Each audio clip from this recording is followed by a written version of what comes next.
First റൗണ്ടപ്പിലേക്ക് സ്വാഗതം. Pookode veterinary സർവകലാശാലയിലെ സിദ്ധാർത്ഥന്റെ മരണത്തിൽ അന്വേഷണം CBIക്ക്. സിദ്ധാർത്ഥന്റെ രക്ഷിതാക്കൾ മുഖ്യമന്ത്രിയെ കണ്ടതിന് പിന്നാലെയാണ് തീരുമാനം. കോളേജ് ഡീൻ, അസിസ്റ്റന്റ് ഡീൻ, സിദ്ധാർത്ഥന്റെ സുഹൃത്ത് അക്ഷയ് എന്നിവർക്കെതിരെ കൊലപാതക കുറ്റം ചുമത്തണമെന്നും കുടുംബം മുഖ്യമന്ത്രിയോട് ആവശ്യപ്പെട്ടു. ഇത്ര പെട്ടെന്ന് തന്നെ ഒരു ഓർഡർ ഇറങ്ങും എന്ന് ഞാനും വിചാരിച്ചില്ല. ചിലപ്പോൾ 2-3 ദിവസം കഴിഞ്ഞെന്ന് വിചാരിച്ചു. നല്ലൊരു കാര്യം എന്ന് പറഞ്ഞാൽ നമ്മൾ പ്രതിപട്ടികയിൽ പറഞ്ഞിട്ടുള്ള പല പേരും ഇതുവരെയ്ക്കും വന്നിട്ടില്ല. എന്തുകൊണ്ട് വരാത്തതെന്ന് എനിക്ക് ആശങ്കയുണ്ട്. ഇത് കേസ് മുമ്പോട്ട് പോകുമ്പോൾ അട്ടിമറിക്കപ്പെടുമോ, അതും എനിക്ക് പേടിയുണ്ടായിരുന്നു. പിന്നെ 302 വകുപ്പ് കൊലക്കുറ്റത്തിന് ഈ ഒരു വകുപ്പ് ചേർക്കണം എന്ന് ഞാൻ നിരന്തരം ആവശ്യപ്പെട്ടിരുന്നു. അതും ഇതുവരെയ്ക്കും വന്നിട്ടില്ല. ഇനി ഞാൻ പ്രതീക്ഷിക്കുന്നു നീതി കിട്ടുമെന്ന്. അന്വേഷണവും ഉത്തരവിട്ട CM-നും ശരിക്കും പറഞ്ഞാൽ ഞാൻ ഈ സമയത്ത് നന്ദി തന്നെ പറയുന്നു. സെയ്ഫ് സൈനുൽ ആബ്ദീൻ വിവരങ്ങൾ നൽകും. സെയ്ഫ്, ഇന്ന് സിദ്ധാർത്ഥിന്റെ കുടുംബം മുഖ്യമന്ത്രിയെ കണ്ട് എന്തൊക്കെയാണ് ആവശ്യപ്പെട്ടത്? സർക്കാരിന്റെ ഇക്കാര്യത്തിൽ ഒരു സ്റ്റാൻഡ് എന്തായിരുന്നു? സർക്കാരിന്റെ മറ്റേതെങ്കിലും തരത്തിലുള്ള ചർച്ചകൾക്ക് പോലും വഴിവെക്കാതെയാണ് CBI അന്വേഷണത്തിന് വിട്ടിരിക്കുന്നത്. ഇന്നലെ ചേർന്ന CPM-ന്റെ സംസ്ഥാന സെക്രട്ടേറിയറ്റിൽ തന്നെ ഇത് സംബന്ധിച്ച ധാരണയായിരുന്നു. സിദ്ധാർത്ഥിന്റെ രക്ഷിതാക്കൾ ഏത് അന്വേഷണമാണോ ആവശ്യപ്പെടുന്നത് അത് അംഗീകരിച്ചു കൊടുക്കണം എന്ന നിർദ്ദേശം പാർട്ടി മുഖ്യമന്ത്രിക്ക് നൽകിയിരുന്നു. ഇന്ന് രാവിലെ 10:00 കൂടിയാണ് സിദ്ധാർത്ഥിന്റെ പിതാവും മറ്റു ബന്ധുക്കളും മുഖ്യമന്ത്രി പിണറായി വിജയനെ നേരിട്ട് കണ്ട് ഇക്കാര്യത്തിലൊരു CBI അന്വേഷണം വേണം എന്ന ആവശ്യം മുന്നോട്ട് വെച്ചത്. SFI പ്രവർത്തകർ ഇതിന്റെ ഭാഗമായി ഇട്ടുള്ളതുകൊണ്ട് കേരള പോലീസ് അന്വേഷിച്ചാൽ ചിലപ്പോൾ അട്ടിമറിക്കപ്പെടാൻ സാധ്യതയുണ്ട് എന്ന് മുഖ്യമന്ത്രിയോട് സൂചിപ്പിക്കുകയും ചെയ്തു. പക്ഷേ ഏതെങ്കിലും തരത്തിൽ പോലീസ് അന്വേഷണത്തിൽ വീഴ്ച പറ്റിയിട്ടില്ല എന്ന് മുഖ്യമന്ത്രി തിരികെ മറുപടി നൽകി. നിങ്ങളുടെ ആവശ്യം CBI അന്വേഷണമാണെങ്കിൽ സംസ്ഥാന സർക്കാരിന് ഏതെങ്കിലും തരത്തിലുള്ള എതിർപ്പില്ല എന്ന് മുഖ്യമന്ത്രി തന്നെ രക്ഷിതാക്കളോട് പറഞ്ഞു. അതിന് പിന്നാലെ ഏതാണ്ട് 1 മണിക്കൂർ കഴിയുമ്പോഴാണ് മുഖ്യമന്ത്രിയുടെ ഓഫീസിൽ നിന്ന് അറിയിപ്പ് വരുന്നത്. കേസ് CBIക്ക് വിടുകയാണ്. രക്ഷിതാക്കളുടെ ആവശ്യപ്രകാരമാണ് ഈ അന്വേഷണം CBIക്ക് വിടുന്നത്. കേരള പോലീസിന്റെ അന്വേഷണത്തിൽ പ്രതികളെല്ലാം പിടികൂടിയിരുന്നു. പക്ഷേ രക്ഷിതാക്കൾ CBI അന്വേഷണം ആവശ്യപ്പെട്ട പശ്ചാത്തലത്തിൽ തങ്ങൾ അവരുടെ ആവശ്യം അംഗീകരിച്ചുകൊണ്ട് CBIക്ക് വിടുന്നു എന്നുള്ളതാണ് മുഖ്യമന്ത്രിയുടെ ഓഫീസിൽ നിന്ന് അറിയിപ്പായി പുറത്തു വന്നത്. ഇതിന്റെ വിജ്ഞാപനം ഇന്ന് വൈകുന്നേരത്തോടു കൂടിയോ നാളെ രാവിലെയോ പുറത്തിറങ്ങും. കേസ് ഏറ്റെടുക്കണമോ വേണ്ടോ എന്ന കാര്യം പിന്നീട് CBI ആയിരിക്കും തീരുമാനിക്കുന്നത്. എന്തായാലും സംസ്ഥാന സർക്കാരിനെ സംബന്ധിച്ച് തെരഞ്ഞെടുപ്പിന് മുമ്പ് വലിയ തിരിച്ചടിയായിരുന്നു സിദ്ധാർത്ഥിന്റെ ഈ മരണം. പ്രതിപക്ഷ സംഘടനകൾ വലിയ രീതിയിൽ പ്രക്ഷോഭവുമായി മുന്നോട്ട് വന്നത് രാഷ്ട്രീയമായി തിരിച്ചടി ഉണ്ടാക്കും എന്ന വിലയിരുത്തൽ കൂടി CPM നേതൃത്വത്തിന് സംസ്ഥാന സർക്കാരിനും ഉണ്ടായി. അതുകൊണ്ടാണ് ഇനി തെരഞ്ഞെടുപ്പ് രംഗം ചൂടുപിടിക്കുന്ന സമയത്ത് ഈ വിഷയം കത്തി വരാതിരിക്കാൻ വേണ്ടി CBIക്ക് വിടാനുള്ള തീരുമാനം സംസ്ഥാന സർക്കാർ എടുത്തിരിക്കുന്നത്. രാഷ്ട്രീയ തീരുമാനത്തിന്റെ അടിസ്ഥാനത്തിലാണ് മുഖ്യമന്ത്രി CBI അന്വേഷണം പ്രഖ്യാപിച്ചിരിക്കുന്നത്. ശരി, സെയ്ഫ് സൈനുൽ ആബ്ദീനാണ് വിശദാംശങ്ങൾ നൽകിയത്. സെയ്ഫ്, ഒറ്റക്കാര്യം കൂടി, പ്രതിപക്ഷം ഇന്നിപ്പോ ഈ പ്രതിപക്ഷ കോൺഗ്രസിന്റെ സംഘടനകളുടെ നേതാക്കന്മാർ, അധ്യക്ഷന്മാർ അവിടെ നടത്തി വന്നിരുന്ന സമരം അവർ അവസാനിപ്പിച്ചിട്ടുണ്ട്. അപ്പോൾ പ്രതിപക്ഷ സമരത്തിന്റെ ഒരു വിജയം എന്നുള്ള നിലക്ക് കൂടി പ്രതിപക്ഷം അതിനെ എടുക്കുമോ? ഇനി അങ്ങനെ എടുത്താൽ തന്നെയും അതും കൂടി മുൻകൂട്ടി കണ്ടായിരിക്കുമല്ലോ സർക്കാരിന്റെ ഒരു തീരുമാനവും വന്നിരിക്കുക. അപ്പോൾ ഇത് രാഷ്ട്രീയമായി പ്രതിപക്ഷം എങ്ങനെ ഉപയോഗിക്കുമെന്നുള്ള കാര്യത്തിൽ എന്തായിരിക്കും സർക്കാരിന്റെയും CPM-ന്റെയും ഒരു കണക്കുകൂട്ടൽ?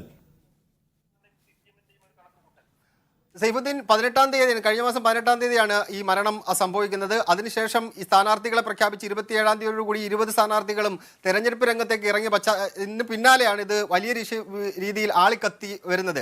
2-3 ദിവസം കേരളത്തിലെ ഏറ്റവും പ്രധാനപ്പെട്ട ചർച്ചകളായി സിദ്ധാർത്ഥിന്റെ മരണം നിന്നിരുന്നു. പ്രതിപക്ഷ സംഘടനകൾ ഇത് ഏറ്റെടുത്തു. പ്രതിപക്ഷത്തെ പോഷക സംഘടനകൾ സെക്രട്ടേറിയറ്റ് മുന്നിൽ നിരാഹാര സമരം ആരംഭിച്ചു. ഓരോ ദിവസവും പ്രതിഷേധ മാർച്ചുകൾ സെക്രട്ടേറിയറ്റിലേക്കും മുഖ്യമന്ത്രിയുടെ വീട്ടിലേക്കും എല്ലാം നടന്നു. അങ്ങനെ പ്രതിപക്ഷം ഇത് തെരഞ്ഞെടുപ്പ് രംഗത്ത് രാഷ്ട്രീയ പ്രചരണമായി ഉപയോഗിക്കുന്നു എന്ന വിലയിരുത്തൽ CPM നേതൃത്വത്തിന് ഉണ്ടായി. അങ്ങനെയാണ് ഇന്നലെ CPM-ന്റെ സംസ്ഥാന സെക്രട്ടേറിയറ്റ് വിഷയം ചർച്ച ചെയ്യുന്നത്. ഇനിയും ഇത് അന്വേഷണം പ്രഖ്യാപിക്കാതിരുന്നാൽ പ്രതിപക്ഷം വീണ്ടും ഇത് കത്തിച്ചുകൊണ്ട് വരാൻ സാധ്യതയുണ്ട്. തെരഞ്ഞെടുപ്പ് രംഗത്ത് അത് വലിയ തിരിച്ചടി ഉണ്ടാക്കും. അങ്ങനെയെങ്കിൽ അത് CBIക്ക് വിടുന്നതാണ് ഉചിതം എന്ന രാഷ്ട്രീയ തീരുമാനം ഇന്നലെ ഉണ്ടാകുന്നു. ഇന്ന് രാവിലെ രക്ഷിതാക്കൾ ഇത് ആവശ്യപ്പെടുമ്പോൾ സ്വാഭാവികമായിട്ടും അന്വേഷണം പ്രഖ്യാപിക്കുന്നു. ഇന്നലെ LDF യോഗത്തിൽ വെച്ച് രാഷ്ട്രീയ തീരുമാനമായിട്ട് തന്നെ CBIക്ക് വിടാനുള്ള തീരുമാനമെടുക്കുന്നു. ഇന്നിപ്പോൾ കുടുംബം മുഖ്യമന്ത്രിയെ സന്ദർശിച്ചതിന് പിന്നാലെ CBIക്ക് വിടാനുള്ള നീക്കത്തിലേക്ക് സർക്കാർ കടക്കുകയും ചെയ്യുന്നു. വിശദാംശങ്ങൾ നൽകിയത് സെയ്ഫ് സൈനുൽ ആബ്ദീൻ. പൂക്കോട് വെറ്ററിനറി സർവകലാശാല വിദ്യാർത്ഥി സിദ്ധാർത്ഥിനെതിരെ നടന്നത് പരസ്യ വിചാരണയെന്ന് ആന്റി റാഗിംഗ് സ്ക്വാഡ് റിപ്പോർട്ട്. 18 പേർ പലയിടങ്ങളിൽ വെച്ച് സിദ്ധാർത്ഥിനെ മർദ്ദിച്ചെന്നും റിപ്പോർട്ടിൽ പറയുന്നു. സിദ്ധാർത്ഥന്റെ സുഹൃത്തും SFI ഭാരവാഹിയുമായ അക്ഷയുടെ മൊഴി പോലീസ് രേഖപ്പെടുത്തി. കൊലപാതക സാധ്യതയെക്കുറിച്ച് കൂടുതൽ അന്വേഷണം നടത്തുന്നുണ്ടെന്നും പോലീസ് അറിയിച്ചു. പൂക്കോട് വെറ്റിനറി സർവകലാശാല 2ാം വർഷ BBSc വിദ്യാർത്ഥിയും ഇടുക്കി സ്വദേശിയുമായ അക്ഷയ് കേസിൽ പ്രതിയാണെന്നാരോപിച്ച് സിദ്ധാർത്ഥിന്റെ കുടുംബം രംഗത്ത് വന്നതിന് പിന്നാലെയാണ് പോലീസ് ഇയാളുടെ മൊഴി രേഖപ്പെടുത്തിയത്. സിദ്ധാർത്ഥിനെ മർദ്ദിക്കുന്നത് നേരിൽ കണ്ടു എന്നാണ് അക്ഷയ് മൊഴി നൽകിയതെന്നാണ് വിവരം. സിദ്ധാർത്ഥ് മരിച്ചതിന് ശേഷം കോളേജ് ഹോസ്റ്റലിൽ നിന്ന് പുറത്താക്കിയ 31 പേരിൽ അക്ഷയ് ഉൾപ്പെട്ടിരുന്നെങ്കിലും പോലീസ് കണ്ടെത്തിയ 18 പ്രതികളിൽ ഇയാൾ ഉണ്ടായിരുന്നില്ല. അതിനിടെ സർവകലാശാലയിൽ പരസ്യ വിചാരണ നടന്നുവെന്നും 18 പേർ പലയിടങ്ങളിൽ വെച്ച് സിദ്ധാർത്ഥിനെ ക്രൂരമായി മർദ്ദിച്ചുവെന്നും വ്യക്തമാക്കുന്ന ആന്റി റാഗിംഗ് സ്ക്വാഡിന്റെ അന്വേഷണ റിപ്പോർട്ട് UGCക്ക് കൈമാറി. 97 പേരുടെ മൊഴിയെടുത്താണ് ആന്റി റാഗിംഗ് സ്ക്വാഡ് റിപ്പോർട്ട് തയ്യാറാക്കിയത്. മുഖ്യപ്രതി സിൻജോയാണ് കൂടുതൽ ക്രൂരമായി മർദ്ദിച്ചതെന്നും അടിവസ്ത്രം മാത്രം ധരിപ്പിച്ച് സിദ്ധാർത്ഥിനെ നടത്തിച്ചുവെന്നും UGCക്ക് കൈമാറിയ റിപ്പോർട്ടിൽ പറയുന്നു. കേസിൽ പ്രധാന പ്രതികളെന്ന് പോലീസ് കണ്ടെത്തിയ സിൻജോ ജോൺസൺ, RS കാശിനാഥൻ, അമീൻ അക്ബർ അലി, K അരുൺ, അമൽ ഇഹ്സാൻ എന്നിവരെ തിങ്കളാഴ്ച പോലീസ് കസ്റ്റഡിയിൽ വാങ്ങി ചോദ്യം ചെയ്യും. അറസ്റ്റിലായ 18 പ്രതികളുടെയും ഫോണുകൾ പോലീസ് കസ്റ്റഡിയിൽ എടുത്തിട്ടുണ്ട്. ഇതിൽ മർദ്ദന ദൃശ്യങ്ങൾ ഉണ്ടോ എന്ന് പരിശോധിക്കാൻ കോടതിയിൽ അപേക്ഷ നൽകുമെന്നറിയിച്ച പോലീസ് കൊലപാതക സാധ്യത എന്ന കുടുംബത്തിന്റെ ആരോപണത്തിൽ കൂടുതൽ അന്വേഷണം നടത്തുന്നുണ്ടെന്നും വ്യക്തമാക്കി. മീഡിയ 1 വയനാട്. സിദ്ധാർത്ഥന്റെ മരണത്തിൽ കോൺഗ്രസ് പോഷക സംഘടനകൾ സെക്രട്ടേറിയറ്റിന് മുന്നിൽ നടത്തിവന്ന നിരാഹാര സമരം അവസാനിപ്പിച്ചു. CBI അന്വേഷണം പ്രഖ്യാപിച്ച പശ്ചാത്തലത്തിലാണ് സമരം നിർത്തിയത്. യൂത്ത് കോൺഗ്രസ്, മഹിളാ കോൺഗ്രസ്, KSU സംസ്ഥാന നേതാക്കളാണ് നിരാഹാരമിരുന്നത്. കേരളത്തിലെ മുഴുവൻ സ്ത്രീകളെയും വിദ്യാർത്ഥികളെയും പ്രതിനിധാനം ചെയ്തുകൊണ്ടാണ് നിരാഹാര സമരം നടന്നതെന്ന് പ്രതിപക്ഷ നേതാവ് VD സതീശൻ പറഞ്ഞു.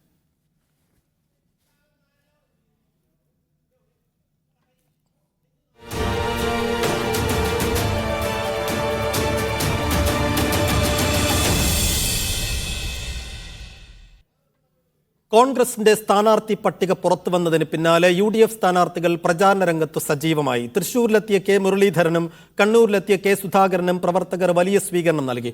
മുസ്ലിം ലീഗ് സ്ഥാനാർത്ഥികളുടെ കൺവെൻഷൻ പൂർത്തിയായി. തൃശൂരിലെ UDF സ്ഥാനാർത്ഥി K മുരളീധരൻ സമസ്ത കേരള ജമിയത്തുൽ ഉലമ പ്രസിഡന്റ് ജിഫ്രി മുത്തുക്കോയ തങ്ങളുമായി കൂടിക്കാഴ്ച നടത്തി. മലപ്പുറം കീഴ്ശേരിയിലെ ജിഫ്രി തങ്ങളുടെ വീട്ടിലെത്തിയായിരുന്നു ചർച്ച. തൃശൂരിലെത്തിയ K മുരളീധരന് ഉജ്ജ്വല സ്വീകരണമാണ് UDF പ്രവർത്തകർ നൽകിയത്. വിജയിക്കുന്നതിന് പുറമെ BJPയെ 3ാം സ്ഥാനത്തേക്ക് അയക്കുക, കേരളത്തിൽ BJPയുടെ ഭീഷണി എന്നേക്കുമായിട്ട് ഒഴിവാക്കുക, അതാണ് എൻ്റെ ലക്ഷ്യം. കണ്ണൂരെത്തിയ K സുധാകരന് UDF പ്രവർത്തകർ ഉജ്ജ്വല സ്വീകരണം നൽകി.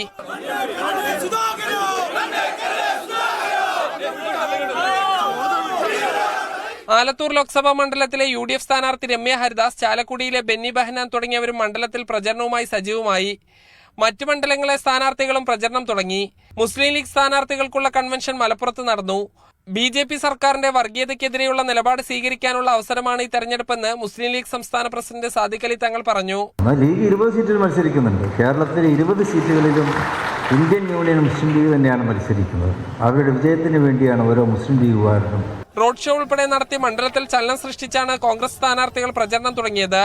വിവിധ ബ്യൂറോകൾക്കൊപ്പം സാജിദ് അജ്മൽ, മീഡിയ 1 മലപ്പുറം. KC വേണുഗോപാലിന്റെയും ഷാഫി പറമ്പലിന്റെയും സ്ഥാനാർത്ഥിത്വം BJPയെ സഹായിക്കുമെന്ന പ്രചാരണവുമായി LDF. വടകരയിൽ ഷാഫിയെ BJPയും പാലക്കാട്ട് BJPയെ UDFും സഹായിക്കുമെന്ന് മന്ത്രി MP രാജേഷ് ആരോപിച്ചു. ലോക്സഭയിലേക്ക് KC വേണുഗോപാൽ വിജയിച്ചാൽ രാജസ്ഥാനിലെ രാജ്യസഭാ സീറ്റ് നഷ്ടപ്പെടുമെന്നും LDF നേതാക്കൾ ആരോപിച്ചു. ലോക്സഭയിൽ അംഗങ്ങളുടെ എണ്ണം കൂട്ടാൻ വേണ്ടിയാണ് രാജ്യസഭാ MP ആയിട്ടും മത്സരിക്കുന്നതെന്നാണ് KC വേണുഗോപാലിന്റെ മറുപടി. വടകരയിൽ ഷാഫി പറമ്പിലിനെയും ആലപ്പുഴയിൽ KC വേണുഗോപാലിനെയും ഇറക്കി കടുത്ത പോരാട്ടം നടത്താനാണ് UDF തീരുമാനിച്ചത്. ഇരുവരുടെയും സ്ഥാനാർത്ഥിത്വത്തിനെതിരായ രാഷ്ട്രീയ പ്രചാരണം ഇടതുമുന്നണി ആരംഭിച്ചു കഴിഞ്ഞു. രണ്ടുപേരും ജയിച്ചാൽ അത് BJPക്ക് ഗുണം ചെയ്യുമെന്നാണ് ഇടതുമുന്നണി പ്രചാരണം. വടകരയിൽ ഷാഫി പറമ്പിൽ ജയിക്കാൻ BJP സഹായിക്കുമെന്ന് മന്ത്രി MP രാജേഷ് ആരോപിച്ചു. വടകരയിൽ ഞങ്ങളെ സഹായിച്ചാൽ പാലക്കാട്ട് ലോക്സഭയിലേക്കും അത് കഴിഞ്ഞ് നിയമസഭാ ഉപതെരഞ്ഞെടുപ്പ് വരേണ്ടി വന്നാൽ അവിടെയും നിങ്ങളെ സഹായിക്കാം. LDF പൂട്ടിച്ച നിയമസഭയിലെ അക്കൗണ്ട് ഞങ്ങൾ തുറന്നു തരാം എന്ന ധാരണയാണ് ഇതിലുണ്ടായിട്ടുള്ളത്. ആലപ്പുഴയിൽ KC വേണുഗോപാൽ ജയിച്ചാൽ രാജസ്ഥാനിലെ രാജ്യസഭാ സീറ്റ് നഷ്ടപ്പെടുമെന്നാണ് ഇടതുമുന്നണിയുടെ പ്രചാരണം.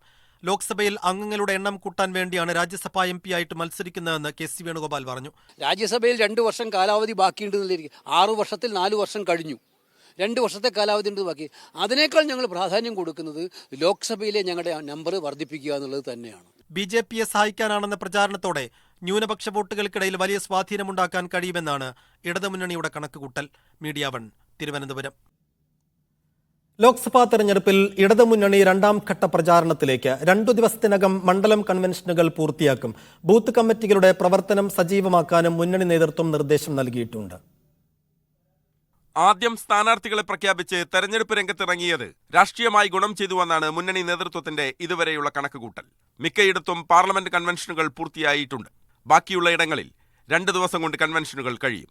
എല്ലാ നിയമസഭാ മണ്ഡലങ്ങളിലുമുള്ള റോഡ് ഷോ പൂർത്തീകരിച്ച സ്ഥാനാർത്ഥികൾ വീട് വീടാന്തരം കയറിയുള്ള വോട്ട് തേടലിലേക്ക് ഇറങ്ങി. എല്ലാ മണ്ഡലങ്ങളിലും മുഖ്യമന്ത്രി പ്രചാരണത്തിന് എത്തുന്നുണ്ട്. CPM-ന്റെയും CPI-യുടെയും സംസ്ഥാന സെക്രട്ടറിമാർ വരും ആഴ്ചകളിൽ എല്ലാ മണ്ഡലങ്ങളിലും എത്തും. എല്ലായിടത്തും ബൂത്ത് കമ്മിറ്റികളുടെ പ്രവർത്തനം ആരംഭിക്കാൻ മുന്നണി നേതൃത്വവും നിർദ്ദേശം നൽകിയിട്ടുണ്ട്.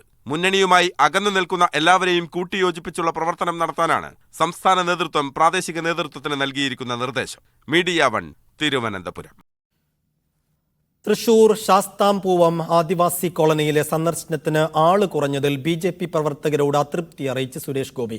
തെരഞ്ഞെടുപ്പ് സന്ദർശനത്തിനിടെ ആളുകൾ കുറഞ്ഞതും വോട്ടർ പട്ടികയിൽ പ്രവർത്തകരുടെ പേര് ചേർക്കാഞ്ഞതുമാണ് പ്രകോപനത്തിന് ഇടയാക്കിയത്. ബൂത്ത് ഏജന്റുമാർക്കും പാർട്ടി പ്രവർത്തകർക്കും എന്താണ് ജോലി? നോമിനേഷൻ നൽകിയിട്ടില്ലെന്നും തിരുവനന്തപുരത്തേക്ക് താൻ മടങ്ങുമെന്നും സുരേഷ് ഗോപി നേതാക്കളോട് പറഞ്ഞു. എന്താവശ്യത്തിനാണ്? നിങ്ങൾ എനിക്ക് വോട്ട് മേടിച്ചു തരാനാണെങ്കിൽ വോട്ട് ചെയ്യുന്ന പൗരനോട് ഉണ്ടാവണ്ടേ? നിങ്ങൾ ബൂത്തുകാരെ മനസ്സിലാക്കൂ. നമ്മൾ യുദ്ധത്തിനല്ല ഇറങ്ങിയിരിക്കുന്നത്, നമ്മൾ അവർക്ക് നേട്ടം ഉണ്ടാക്കാനാണ് ഇറങ്ങിയിരിക്കുന്നത്. അതിനെന്നെ സഹായിച്ചില്ലെങ്കിൽ ഞാൻ ട്രിവാൻഡ്രത്തേക്ക് ഞാൻ അവിടെ പോയി രാജീവ് ചന്ദ്രശേഖരന് പ്രവർത്തിച്ചോളാം. ഒരു താല്പര്യമില്ല. ഭയങ്കര കഷ്ടമാണ്.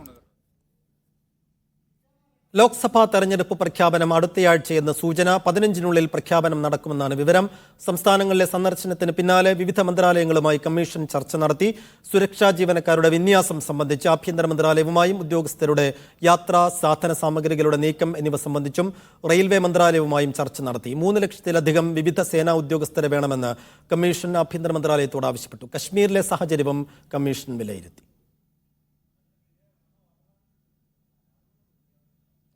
പൂഞ്ഞാർ വിഷയത്തിൽ മുഖ്യമന്ത്രി പിണറായി വിജയന്റെ പരാമർശത്തിനെതിരെ രൂക്ഷ വിമർശനവുമായി സമസ്ത മുഖപത്രം സുപ്രഭാതത്തിന്റെ മുഖപ്രസംഗം. പൂഞ്ഞാറിലെ വിദ്യാർത്ഥി സംഘർഷത്തെ മതം നോക്കി വിലയിരുത്തിയ മുഖ്യമന്ത്രി വർഗീയവാദികളുടെ രീതിയിലേക്ക് തരം താഴ്ന്നുവെന്ന് സുപ്രഭാതം കുറ്റപ്പെടുത്തുന്നു. ആരെയോ പ്രീതിപ്പെടുത്താനാണ് മുഖ്യമന്ത്രിയുടെ ശ്രമമെന്ന് സംശയം പങ്കുവെക്കുന്ന സുപ്രഭാതം വിവാദ പരാമർശത്തിൽ മുഖ്യമന്ത്രി ഖേദം പ്രകടിപ്പിക്കേണ്ടിയിരുന്നുവെന്നും പറയുന്നു.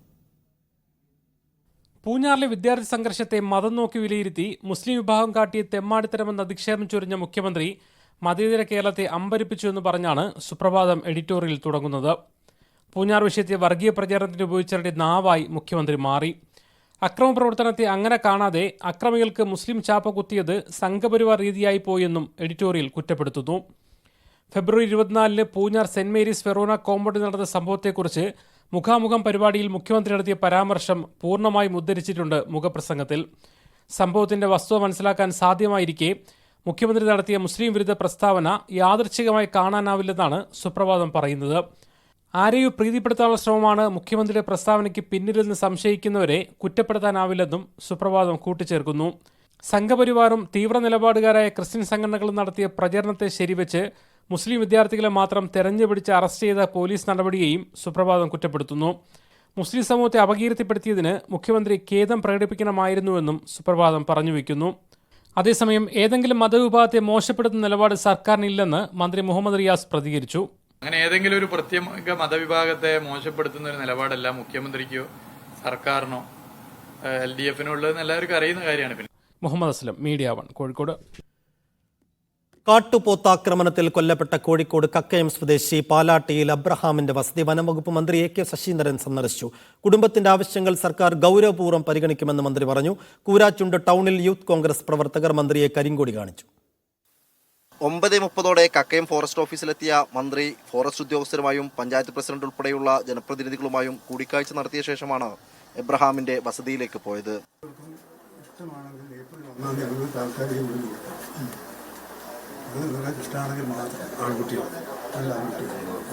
സർക്കാർ 10 ലക്ഷം രൂപ ധനസഹായമായി പ്രഖ്യാപിച്ചിട്ടുള്ളത് ആ സഹായധനം ഇതിനകം തന്നെ നൽകി കഴിഞ്ഞിട്ടുണ്ട്. സ്ഥിരം ജോലി എന്ന് പറയുന്നത് നമുക്കെല്ലാവർക്കും അറിയുന്നത് പോലെ നിരവധി നിയമ നടപടികളുടെ ഭാഗമായി അത് നീണ്ടു പോകാൻ ഇടയുള്ളൊരു കാര്യമാണ്. അതിന് ഒരുപാട് തടസ്സമുണ്ടെന്ന് നിങ്ങൾക്ക് എല്ലാവർക്കും അറിയാം, നാട്ടുകാർക്കും അറിയാം. അതുകൊണ്ട് ആ കുടുംബത്തിന് താല്പര്യമുണ്ടെങ്കിൽ ഏപ്രിൽ 1-ാം തീയതി മുതൽ 2 ആൺമക്കൾക്കും താൽക്കാല ജോലി നൽകുന്നതിനുള്ള തീരുമാനം ഇപ്പോൾ ഞങ്ങൾ എടുത്തിട്ടുണ്ട്. സർക്കാർ ഉറപ്പു നൽകിയ താൽക്കാലിക ജോലിയിൽ പ്രവേശിക്കാൻ സന്നദ്ധത അറിയിച്ച എബ്രഹാമിന്റെ മക്കൾ ഒരാളുടെ ജോലി സ്ഥിരപ്പെടുത്തണമെന്നും മന്ത്രിയോട് ആവശ്യപ്പെട്ടു. കക്കയത്ത് നിന്നുള്ള മടക്കയാത്രയിൽ കൂരാച്ചുണ്ട് ടൗണിൽ വെച്ചാണ് യൂത്ത് കോൺഗ്രസ് പ്രവർത്തകർ കരിങ്കൊടി കാണിച്ചത്. ജയ്സൽ ബാബുവിനൊപ്പം സലാം മുഹമ്മദ്, മീഡിയ 1 കോഴിക്കോട്. ഇടുക്കി കട്ടപ്പനയിൽ മോഷണക്കേസിലെ പ്രതികൾ കൊലപാതകം നടത്തിയെന്ന് സംശയിക്കുന്ന കേസിൽ അന്വേഷണം ഊർജിതമാക്കി പോലീസ്. കാര്യങ്ങളിൽ വ്യക്തത വരുത്താൻ റിമാൻഡിലുള്ള പ്രതി നിതീഷിനെ പോലീസ് കസ്റ്റഡിയിൽ വാങ്ങി ചോദ്യം ചെയ്യും. ഇവർ താമസിക്കുന്ന വീടിന്റെ തറ പൊളിച്ച് പരിശോധന നടത്താനും നീക്കമുണ്ട്.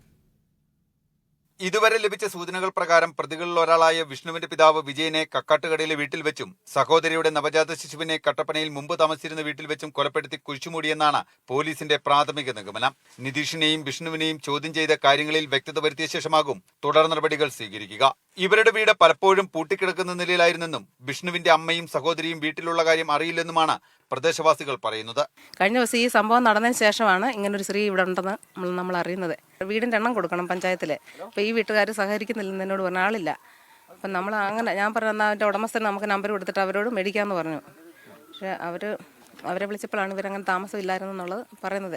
മോഷണ ശ്രമത്തിനിടെ പരിക്കേറ്റ കോട്ടയം മെഡിക്കൽ കോളേജിൽ ചികിത്സയിലുള്ള വിഷ്ണുവിനെയും പോലീസ് ചോദ്യം ചെയ്യും.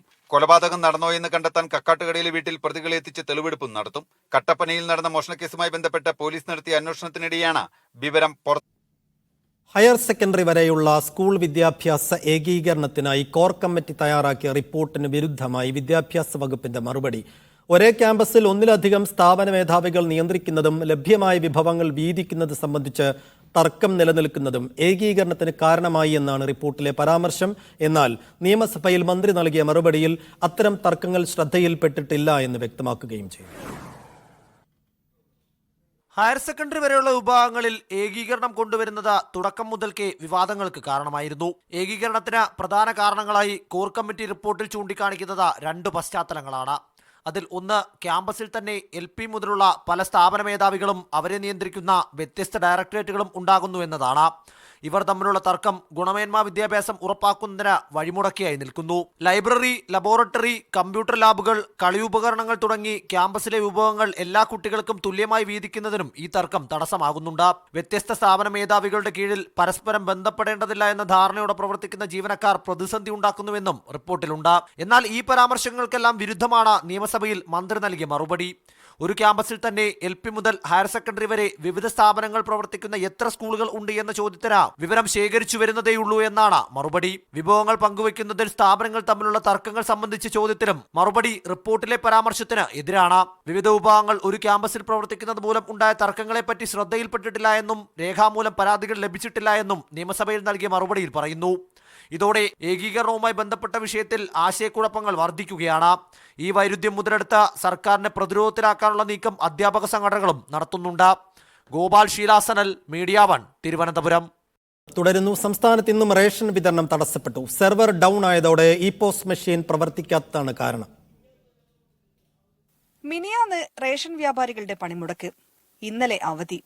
ഇന്ന് റേഷൻ കടകളിലെത്തിയപ്പോൾ ഇപോസ് മെഷീൻ തകരാറിൽ. രാവിലെ കുറെ ആളുകൾ ഇവിടെ വന്നിട്ടുണ്ട്. അധ്വാനിക്കുന്ന ആളുകളാ, തൊഴിലിന് പോകേണ്ട ആളുകളാ. അവര് രാവിലെ ഇവിടെ വന്ന് വീണ്ടും അവർ വീട്ടിലേക്ക് പോകുക. വീട്ടിൽ നിന്ന് പിന്നെയും ഇവിടേക്ക് വന്നപ്പം പിന്നെ അവസ്ഥ ഇതാണ്. കാണിക്കുന്ന ഒരിക്കേ ഓർമ്മയുള്ളൂ. പിന്നെ നമ്മള് ഫോണിലും വരുന്നില്ല. ആധാർ ഓതന്റിക്കേഷൻ നടക്കാതായതോടെ പലരും മടങ്ങിപ്പോയി. ചിലർ മണിക്കൂറുകൾ കാത്തു നിൽക്കുകയാണ്. ഈ ആധാർ മസ്റ്ററിങ് തുടങ്ങിയതിനു ശേഷം തീരെ കിട്ടിയിട്ടില്ല. വളരെ ബുദ്ധിമുട്ടിലാണുള്ളത്. പിന്നെ ഇനിയിപ്പോൾ 15, 16, 17 ദിവസങ്ങളിലാണ് റേഷൻ നിർത്തിവെച്ച് മസ്റ്ററിങ് ചെയ്യാൻ പറയുന്നുണ്ട്. പക്ഷെ അന്നും കുറെ ആളുകൾ കുട്ടികളെയൊക്കെ ആയിട്ട് വരും. പക്ഷെ അന്നത്തെ അവസ്ഥ എന്താണെന്ന് പറയാൻ പറ്റില്ല. കഴിഞ്ഞ കുറെ ദിവസങ്ങളായി റേഷൻ വിതരണം മുടങ്ങുന്നത് പതിവായി. 15 മുതൽ 17 വരെ മസ്റ്ററിംഗ് നടക്കുന്നതിനാൽ ആ ദിവസങ്ങളിലും റേഷൻ വിതരണം ഉണ്ടാകില്ല. സഞ്ജു പൊറ്റമലിനൊപ്പം ഷിത ജഗത്, മീഡിയ 1, കോഴിക്കോട്. പാലക്കാട് ആലത്തൂർ മേലാർക്കോട് കനൽ ചാട്ടത്തിനിടെ വിദ്യാർത്ഥിക്ക് പൊള്ളലേറ്റു. പുത്തൻതറ മാരിയമ്മൻ കോവിലെ ചടങ്ങിനിടെയായിരുന്നു അപകടം. കനൽ ചാട്ടത്തിനിടെ വിദ്യാർത്ഥി തീക്കൂനയിലേക്ക് വീഴുകയായിരുന്നു. സാരമായി പരിക്കേറ്റ വിദ്യാർത്ഥിയെ നെന്മാറയിലെ സ്വകാര്യ ആശുപത്രിയിൽ പ്രവേശിപ്പിച്ചു.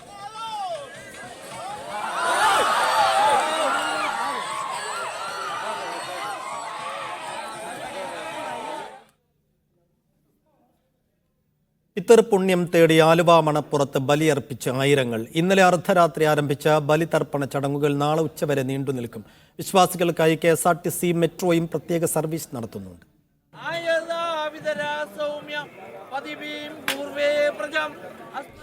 ഇന്നലെ അർദ്ധരാത്രി നടന്ന ശിവരാത്രി വിളക്കോടെയാണ് ബലിതർപ്പണ ചടങ്ങുകൾക്ക് തുടക്കമായത്. തുടർന്ന് ആയിരങ്ങളാണ് അരിയും വെള്ളം നിവേദിച്ച് പെരിയാറിൽ മുങ്ങി നിവർന്ന് പിതൃപുണ്യം തേടിയത്. പ്രാവശ്യം മുഖമണ്ഡലത്തിൽ ഇങ്ങനെ ഒഴിഞ്ഞ് നമ്മെ നാമാക്കി നിർത്തിയിരിക്കുന്ന ആലുവ മണപ്പുറത്ത് മാത്രം 116 ബലിത്തറകളാണ് സജ്ജീകരിച്ചിരിക്കുന്നത്. 300ഓളം കർമ്മികളുടെ കാർമ്മികത്വത്തിലാണ് ചടങ്ങുകൾ. ഇതിനു പുറമെ അദ്വൈതാശ്രമത്തിലും ബലിയർപ്പിക്കാനുള്ള സൗകര്യമുണ്ട്. കടുത്ത ചൂടിന്റെ പശ്ചാത്തലത്തിൽ വിശ്വാസികൾക്കായി ദേവസ്വം ബോർഡ് കുടിവെള്ള സൗകര്യം ഏർപ്പെടുത്തിയിട്ടുണ്ട്. 250ഓളം KSRTC ബസ്സുകളാണ് ആലുവയിലേക്ക് പ്രത്യേക സർവീസ് നടത്തുന്നത്. കൂടാതെ കൊച്ചി മെട്രോയുടെയും കൂടുതൽ സർവീസുകളുണ്ട്. സുരക്ഷയ്ക്കായി 1250 പോലീസ് ഉദ്യോഗസ്ഥരെയാണ് വിന്യസിച്ചിരിക്കുന്നത്. നേവിയുടെ മുങ്ങൽ വിദഗ്ധരുടെയും ഫയർഫോഴ്സിന്റെ സ്കൂബ ഡൈവിംഗ് ടീമിന്റെയും സേവനവും മണപ്പുറത്ത് ലഭ്യമാക്കിയിട്ടുണ്ട്. മീഡിയ 1 കൊച്ചി. തൃശൂരിൽ പ്രായപൂർത്തിയാകാത്ത ആദിവാസി പെൺകുട്ടിയെ മദ്യം നൽകി കൂട്ടബലാത്സംഗം ചെയ്തു. അതിരപ്പള്ളി ആദിവാസി കോളനിയിലെ 16-കാരിയെയാണ് 3-അംഗ സംഘം പീഡിപ്പിച്ചത്. അവശനിലയിലായ പെൺകുട്ടി ആശുപത്രിയിൽ ചികിത്സയിലാണ്. പ്രതികളിൽ ഒരാളെ പെൺകുട്ടി തിരിച്ചറിഞ്ഞു. ഒളിവിൽ പോയ പ്രതികൾക്കായി പോലീസ് തെരച്ചിൽ ഊർജിതമാക്കി. കേരള യൂണിവേഴ്സിറ്റി യുവജനോത്സവത്തിൽ കോഴ വാങ്ങിയെന്ന പരാതിയിൽ വിധികർത്താക്കൾ അറസ്റ്റിൽ. സർവകലാശാല യൂണിയൻ നൽകിയ പരാതിയുടെ അടിസ്ഥാനത്തിൽ 3 വിധികർത്താക്കളെയാണ് കന്റോൺമെന്റ് പോലീസ് അറസ്റ്റ് ചെയ്തത്. മാർഗം കളി മത്സരത്തിൽ യൂണിവേഴ്സിറ്റി കോളേജിനെ മറികടന്ന് മാർ ഇവാനിയോസ് കോളേജിന് കോഴ വാങ്ങി 1-ാം സ്ഥാനം നൽകിയെന്നാണ് ആരോപണം. കോഴ ആരോപണത്തിന് പിന്നാലെ കലോത്സവം താൽക്കാലികമായി നിർത്തി. നാടൻപാട്ട്, അറബനമുട്ട് മത്സരങ്ങളുടെ ഫലം പുറത്തു വന്നിട്ടില്ല. 3 ദിവസം മുൻപ് തുടങ്ങിയ കലോത്സവം മറ്റന്നാൾ സമാപിക്കും. ഫസ്റ്റ് റൗണ്ട് അപ്പ് അവസാനിക്കുന്നു.